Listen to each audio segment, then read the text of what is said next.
Spanish 1. Today we are talking about palabras interrogativas, right? Interrogation, question words, right? And in English, you only get to use one of these question marks. In Spanish, you get to use dos, right? One upside down, one right side up at the end of the question. That's going to be fun for you. We're going to talk about 4 groups of how these question words work. First one we're going to deal with is the where words. Then we'll talk about the C words, the P's and Q's, and then the palabra I, right? Very useful for us. All right, so first let's talk about with the wheres. A donde, right? A donde. You're going to notice my big accents on these things. And remember that you and I get no accents. Every other vowel does with these question words. So with a donde, right, this one works really nicely with a donde vas, right? The verb ir, the verb to go. A donde vas? Voy a, right? Like voy a la cafeteria. Here with a donde, we're looking for a destination, right? It's our to where word. Now, with donde, this one's really easy. It is the where. We're looking for a location, and that works really nicely with the verb estar. ¿Dónde estás? Where are you? Estoy en la biblioteca. Estoy en la cafeteria, right? Now, finally, we've got de donde, and de, you learn this to be from or of. So de donde, that works really nicely with de donde eres, the verb ser. De donde eres, where are you from, right? Here we're looking for an origin. Soy de Nueva York. Soy de España, right? Now, C words. Como. This one we learned like day one. ¿Cómo estás? Right? How are you? Now, with estar, ¿cómo estás? With estar, we're looking for how are you feeling? How are you doing? Right? We could even ask that of a person, right? Like, ¿cómo está María? How's Maria doing? How's she feeling? María está bien, está muy mal, right? But if we use it with the verb ser, ¿cómo es María?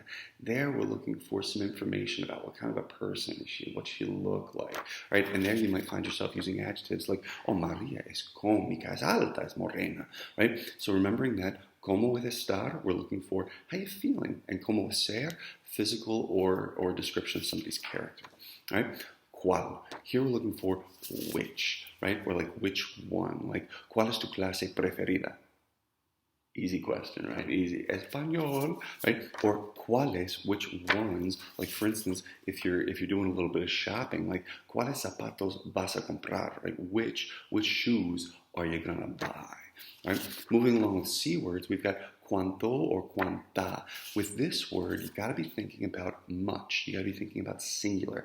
How much of some singular thing, right? And some singular thing that we always want to know how much we have. Okay, cuánto tiempo? How much time left do we have on this task, right? Or cuánta comida? How much food do we need, right?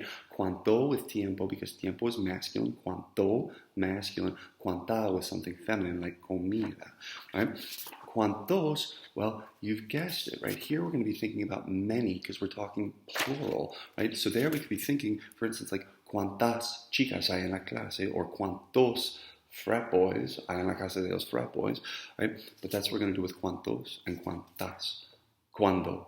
When, right? This is where we're looking for cuando empieza, cuando termina, cuando es la película, right? And there we get to ask about when, and we can use our time vocabulary, right? P's and Q's here, we've got por qué. You'll notice a big space here, right? And an accent over there, por qué. And this is my word for why, right? The reason for this thing, por qué, right? And this gets extra confusing because it has a friend, por qué.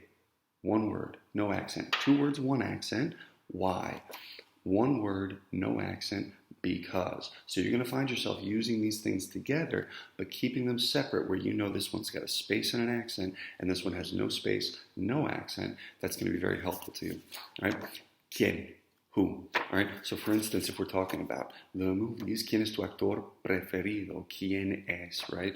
And quién es, if we're pluralizing, right? That's where we get to talk about plural people. For instance, if I'm looking around going, well, who are your friends here? Who are they? ¿Quiénes son? ¿Quiénes son tus amigas? Right?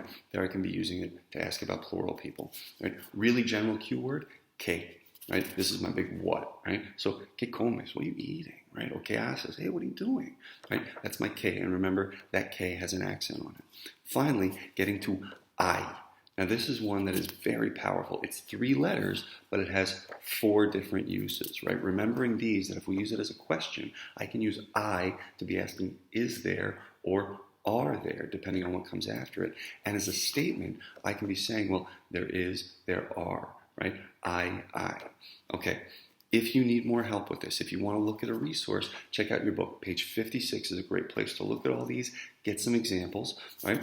Also, you can come see me at 7:30 in the morning, right? You know where to find me.